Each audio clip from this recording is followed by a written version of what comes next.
राष्ट्रीय अध्यक्ष साहब खाप पंचायत श्री ओम प्रकाश जी कंडेला प्रधान कंडेला खाप, श्री महेंद्र रेडार जी प्रधान माजरा खाप, संरक्षक ईश्वर रेणु लोचक, प्रेस प्रवक्ता, बहुत सारे नाम हैं। अगर आपकी इजाजत हो तो मैं सबको प्रणाम करके छुट्टी पाऊं।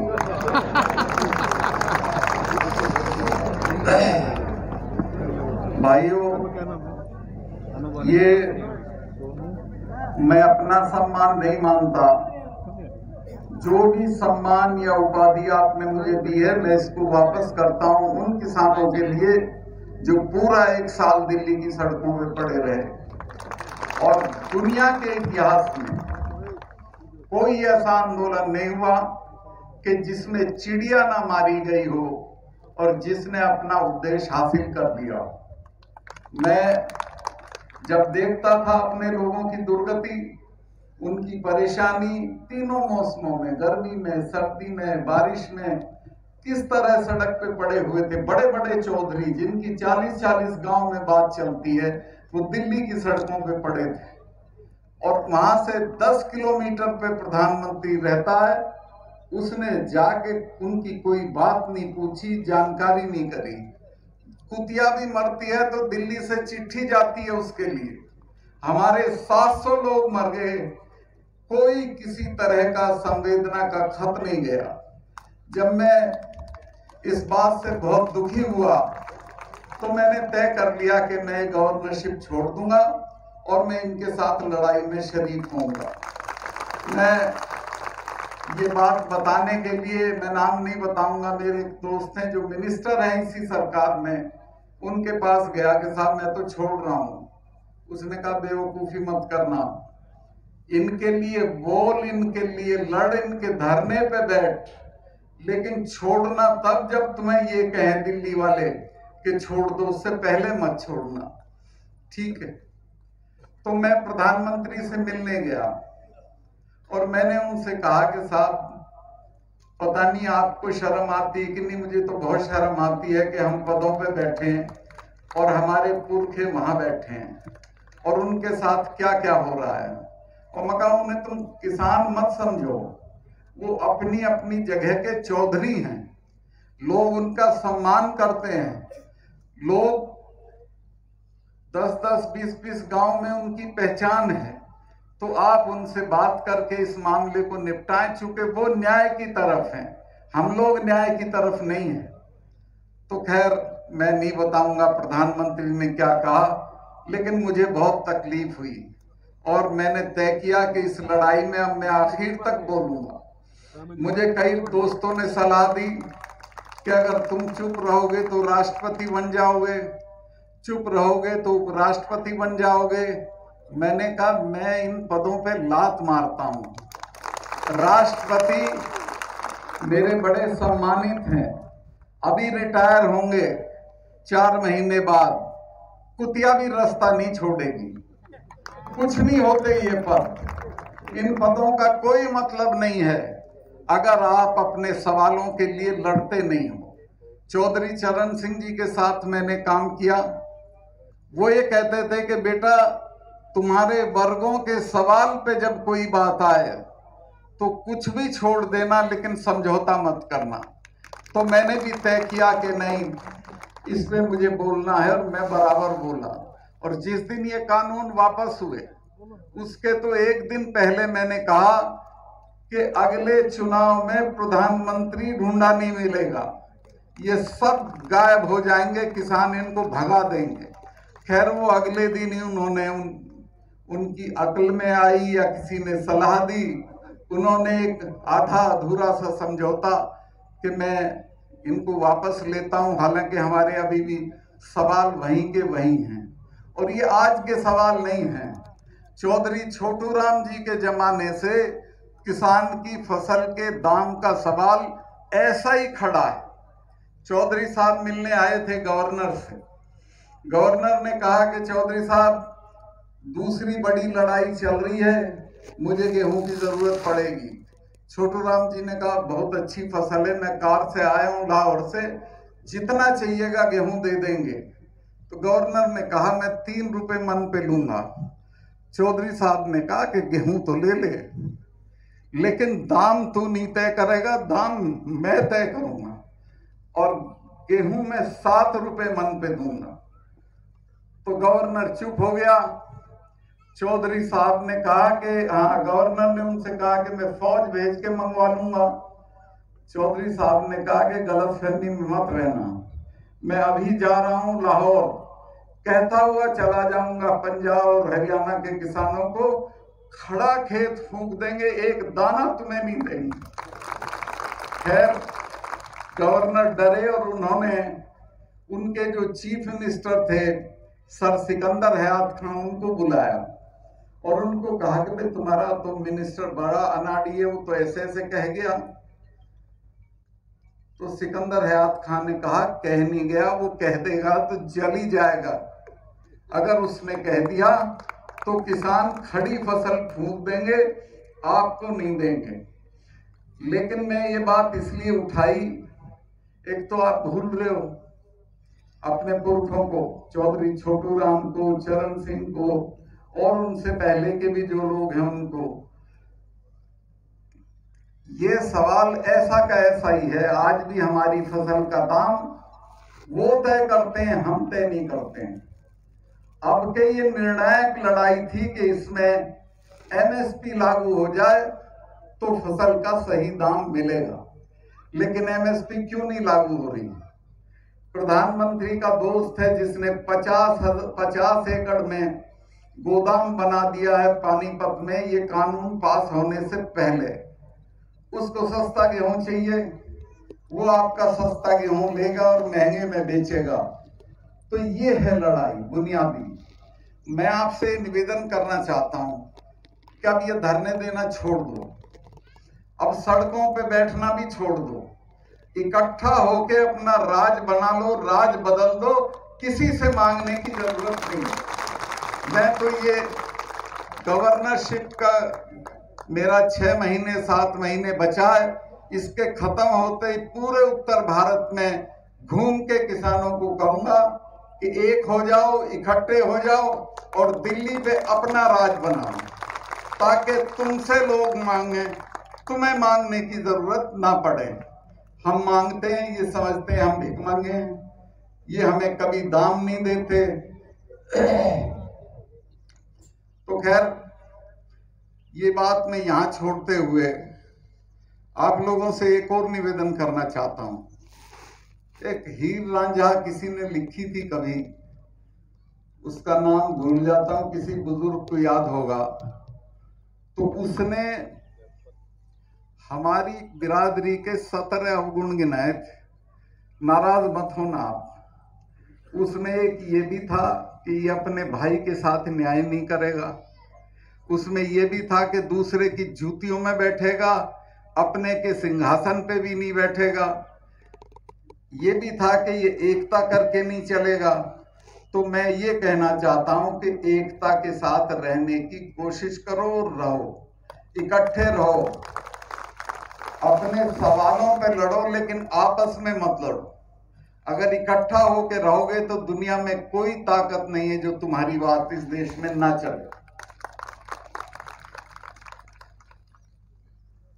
मैं एक बात आपको ये भी बताना चाहता हूं कि इस आंदोलन के दौरान जिस दिन टिकैत का लड़का रोया, मैंने भी देखा उसे, मेरा उस परिवार से बहुत पुराना परिचय भी है और उसके बड़े भाई के हमारे मलिकों की लड़की भी आई है, मैं तो उसे पैसे दे के आता हूं। तो मेरे से भी बर्दाश्त नहीं हुआ। मैंने 11 बजे होम मिनिस्टर को फोन किया और कहा कि ये गलत काम हो गया है, ये रोया है और इसका रोना सारे देश में दिखा दिया मीडिया ने।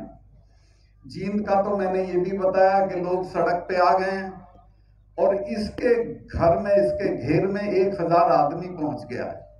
अगले दिन वहां पंचायत थी मुजफ्फरनगर में। मैं कहा अगर मुजफ्फरनगर की पंचायत में इसके भाई ने कोई हिंसा की बात कह दी तो देश में हिंसा रुकेगी नहीं आपसे। खैर मैं उनकी तारीफ करूंगा इस बात के लिए। उन्होंने मेरे से कहा कि तुम उसको समझा दो। मैं नहीं समझाऊंगा, एक शर्त पे समझाऊंगा, आप अगर ये आश्वासन दे कि उसकी गिरफ्तारी नहीं होगी। उन्होंने कहा कि उसे कह दो उसकी कोई गिरफ्तारी आज नहीं होगी और वो मेरे से बात कर ले। मैंने उसे कहा, उसने इनको फोन किया, ये लाइन पे थे और इन्होंने कहा कि ठीक है कोई गिरफ्तारी नहीं होगी, तुम अपने भाई को कह देना कि हिंसा की कोई कॉल कल की पंचायत में ना दे। उसने कहा ठीक है जी मैं कह दूंगा। तो इस तरह टिकैत की गिरफ्तारी रुक गई और आज तक बाहर घूम रहा, तो बड़ा नेता हो गया। खैर, मैं ये कह रहा हूं आपसे कि हमें ऐसा मत बनाओ और ऐसे मत बनो कि हमें दूसरों से मांगना पड़े। ऐसे बनो कि आपसे लोग मांगे, आपसे कहें कि ऐसा कर लो। जब मैं गया प्रधानमंत्री जी से मिलने तो बहुत नक्शेबाजी में थे। मैं उनका सम्मान करता हूं, कोई बात ऐसी नहीं कहूंगा कि जिससे ये अखबार वाले ले उड़े। तो मैंने उन्हें कहा कि आप गलतफहमी में मत रहना, ये जो सिख हैं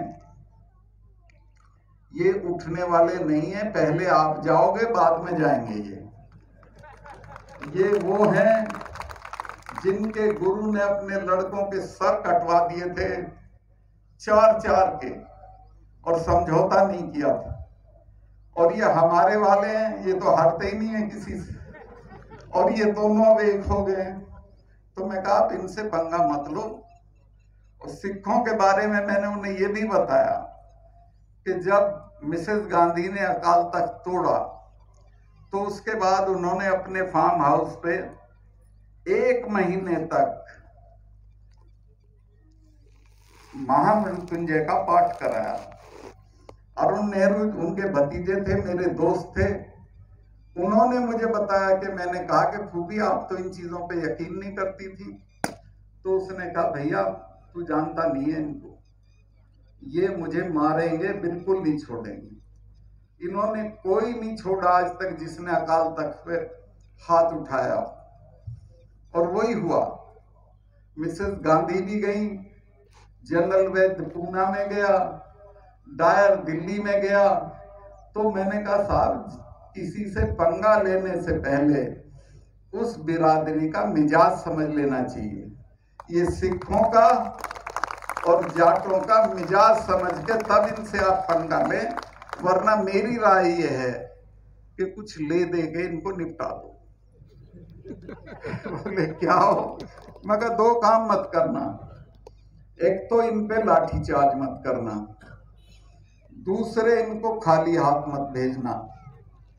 फिर जब वो लाल किला हुआ तो एक किसान यूनियन के नेता भी डर गए कि पता नहीं क्या बड़ा अपराध हो गया। और ऐसा पूरे देश के अखबार और मीडिया में आया कि जैसे देशद्रोह का काम हो गया हो। कहां झंडा फहरा दिया था भाई? वहां तो नहीं फहराया था जहां प्रधानमंत्री फहराता है। एक खंबा खड़ा था, उस पे एक लड़के ने झंडा चढ़ा दिया। मैं एक बात पूछना चाहता हूं, मैं अगर किसान आंदोलन का नेता होता तो मैं यही बात कहता कि ये बताओ इस लाल किले पे किसका हक सबसे ज्यादा है? जिन सिखों के गुरु की तेग बहादुर की गर्दन काटी गई हो लाल किले के बाहर, उसके बच्चों का ज्यादा है या और लोगों का ज्यादा है? ठीक है। और इस लाल किले पे उनका, हमारे तो गीत नहीं गाए जाते लाल किले के बिना। भरतपुर माने लाल किला, भरतपुर 3-3 बार लाल किले पे चढ़ के आया, तो हमारा अधिकार है झंडा फहराने का, किसी दूसरे का है? और एक जानकारी आपको और दे देता हूं, और वो ये है कि हमारे गीतों में, हमारी कहानियों में, हमारे किस्सों में लाल किला ही लाल किला रहता है जब से हमने होश संभाला है। मैं चौधरी चरण सिंह जी के साथ था, मैं और बागड़ी जी देवीलाल जी के पास गए और हमने कहा चौधरी साहब इसमें आ जाओ चरण सिंह जी की पार्टी में। देवीलाल जी बोले छोड़ो यार क्या पार्टी है तुम्हारी। तो मैंने खैर बागड़ी जी को कहा कि वो एक रिवासा कांड हो गया था, आपने सुना नहीं होगा ज्यादातर लोगों ने, जिसमें एक माँ और बेटे को पुलिस ने नंगा करके कोठरी में बंद कर दिया था।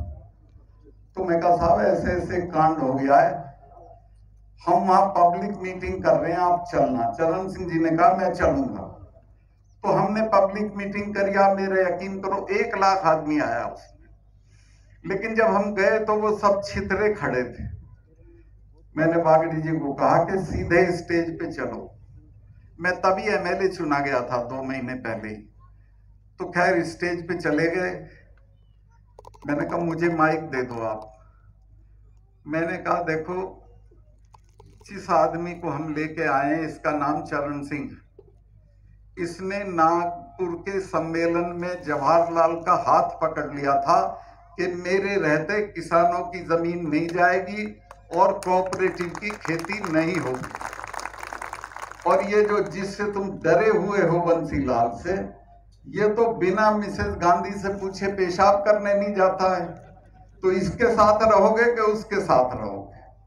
और मैं कहा आप हरियाणा के चौधरी लोगों हमारा साथ दे दो, मैं 6 महीने में चरण सिंह जी को लाल किले पे चढ़ा दूंगा। आप मेरा यकीन करें, ये लाल किले की बात बिजली की तरह गई और सारी भीड़ स्टेज के पास आके चरण सिंह जी का जय जयकार करने लगी।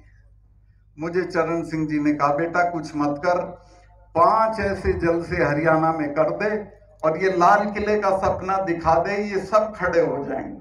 और वही हुआ, पूरे देश की जट्टात खड़ी हो गई और चरण सिंह जी 6 महीने तो नहीं पर 10 महीने में लाल किले पे चढ़ गए।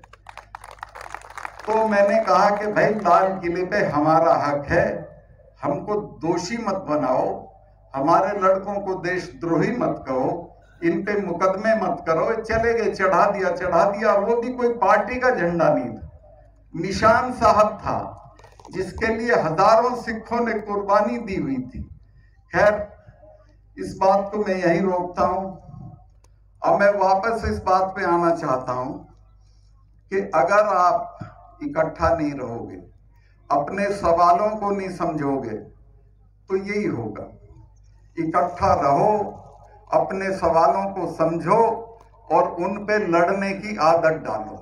और बड़ी बात तो यह है कि 2 साल बाद चुनाव है, इकट्ठा होकर अगर वोट कर दोगे तो ये सब दिल्ली से भाग जाएंगे, किसानों का राज होगा, किसी से कुछ मांगने की जरूरत नहीं होगी। अभी यूपी में जो इलेक्शन हुआ उसका नतीजा नहीं आया है, पर मैं पश्चिमी यूपी का बता रहा हूं, जहां मैं घूमा हूं इस सवाल को लेके। किसी गांव में कोई मिनिस्टर घुस नहीं पाया। लोगों ने कहा कि हमारे यहीं माताजी हो।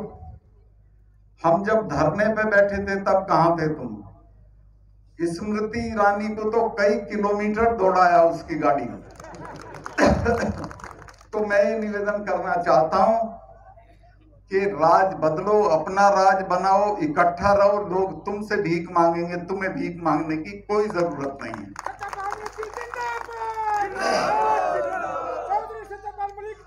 मैं बहुत लंबा, हालांकि मुझे बहुत लोगों ने बड़े बड़े लालच दिए, बड़ा समझाया कि उपराष्ट्रपति हो जाओगे, राष्ट्रपति हो जाओगे। मैं कहा छोड़ो यार, कुछ नहीं होता उसमें। मैं अपने लोगों के साथ रहूंगा, जिनमें पैदा हुआ हूं उनके साथ रहूंगा, उनको मैं नहीं छोड़ सकता हूं। और मैंने तय कर लिया था पहले दिन से कि अगर कहेंगे तो मैं गवर्नरशिप पे ठोकर मार दूंगा, वो कोई चीज ही नहीं होती है। तो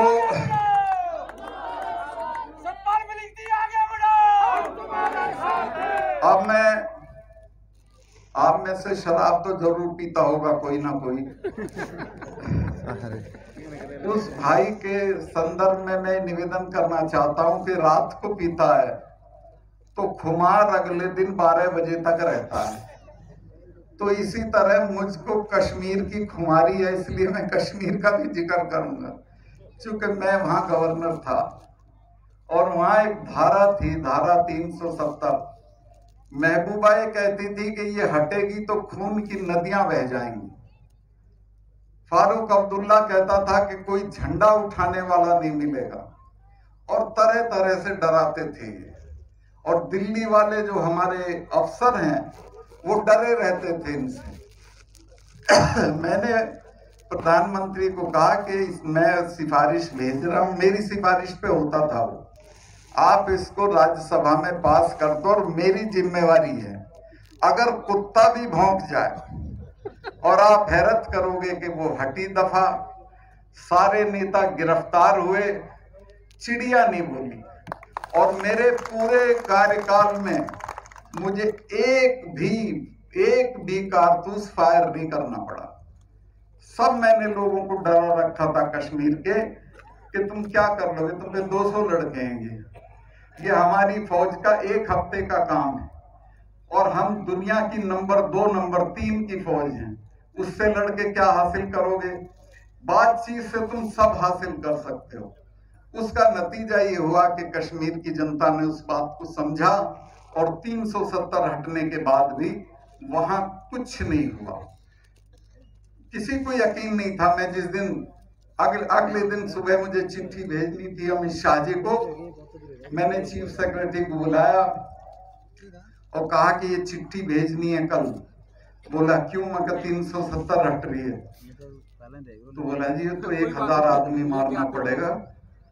मैं कहा क्यों? कह ली यहाँ तो रिवाज है, यहाँ तो जब बुरहान वानी मरा था तो 150 आदमी मरा था, ये तो थानों पे चढ़ जाएंगे, तो हथियार छीन लेंगे, और आप भी अपनी सिक्योरिटी में से कश्मीरियों को हटा दो।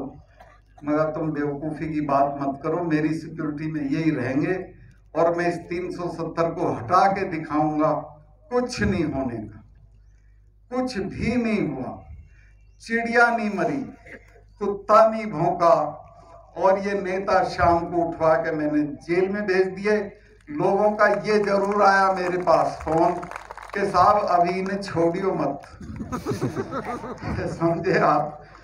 मैं तो बल्कि इस बात से नाराज था कि प्रधानमंत्री ने उन्हें छोड़ के और बुला के चाय पिला दी, जिसकी कोई जरूरत नहीं थी। शेख अब्दुल्ला 10 साल जेल में रहे थे, ये तो साल ही भर हुआ था इन्हें तो, और ये बदनाम थे। मैंने लोगों को कहा कि आपके बच्चे मरते हैं, इनका तो कोई मरता नहीं है, अब के इनको देखने दो। तो खैर नहीं वे वो दफा 370 भी हट गई, 27 से भी हट गई, और कुछ नहीं हुआ। वहां अमन चैन है और अमन चैन रहेगा।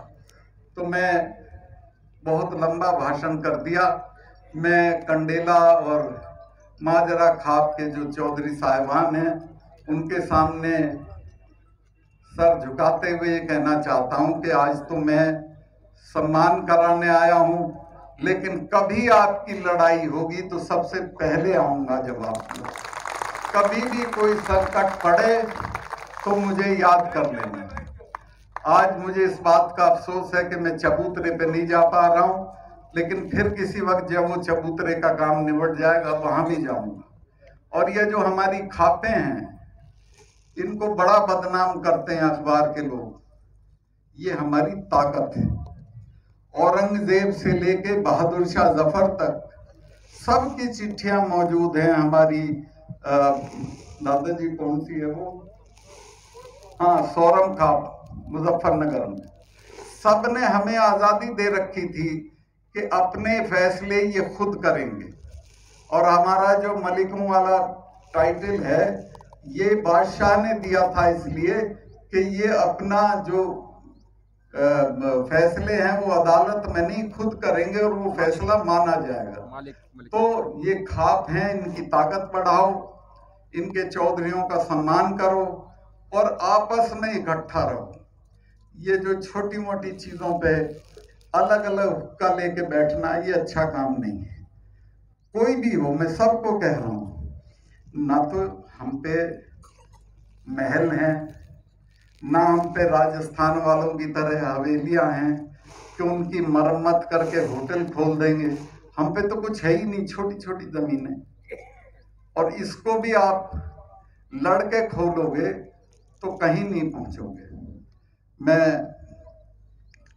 एक बात और निवेदन करना चाहता हूं कि जो बच्चियां हैं जिन्हें तुम पैदा भी नहीं होने देना चाहते, इनको पैदा भी होने दो और इनको कॉलेजों में भेजो। मैं गवर्नर था बिहार में, फिर था उड़ीसा में, फिर था कश्मीर में, सब जगह मैं कन्वोकेशन पे बुलाया जाता था। और आपको ये जान के हैरत होगी कि अगर 22 गोल्ड मेडल होते थे तो 18 लड़कियों के होते थे और 4 लड़कों के होते थे। ये जहां भी जाती हैं, चाहे वो खेल कूद हो, मैंने तो कहा लड़कों से, मैं कहा यार संभल जाओ, तुम पे तो रोटी भी पानी नहीं आती, तुम कैसे करोगे? कुश्ती का मेडल ये लेंगी, कबड्डी का ये लेंगी, मुक्केबाजी का ये लेंगी, तुम क्या करोगे? तो ये अगर इनको पढ़ाओगे तो बहुत दूर तक जाएंगी। ये इनकी शिक्षा करो, अच्छी जगहों पे भेजो, और शादी होती रहेगी, पहले इनकी पढ़ाई पूरी कराओ। ये पढ़ के अफसर बनेंगी, तुम्हारा नाम ऊंचा करें।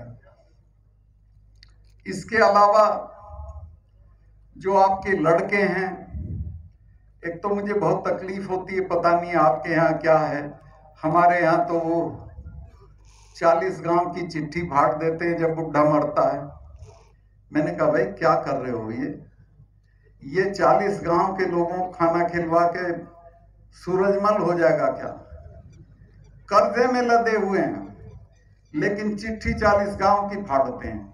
ये रिवाज बंद करो, दहेज बंद करो, अपने बच्चों को बढ़िया से बढ़िया जगह पे पढ़ाओ, और खास तौर से लड़कियों, ये बहुत दूर तक जाएंगी और आपका नाम ऊंचा करेंगी।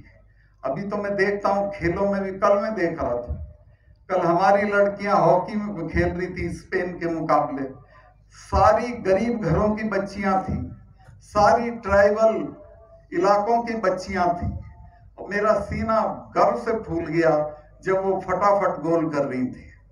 ये लड़के तो हमारे ऐसे ही हैं फिसड्डी पर फिर भी मुझे अफसोस होता है कि इन्हें तो ये तो दारू पकड़ लेते हैं बहुत जल्दी और बर्बाद हो जाते हैं। लेकिन ये बच्चियां दूर तक जाएंगी, इनको आप पढ़ाओ, अच्छी जगहों पे पढ़ाओ। ये 40 गांव की चिट्ठी फाड़ना बंद करो, दहेज बंद करो, आपस में झगड़े बंद करो, आपस का जो किसी भी तरह का विवाद है उसे पंचायतों में खाप में निपटाओ, और इकट्ठा होके रहो तो तुम्हें कोई नहीं हरा सकता। आपने देख लिया, इस किसान आंदोलन में देख लिया, सिर्फ एकता की वजह से तुम्हारा कुछ नहीं बिगड़ा।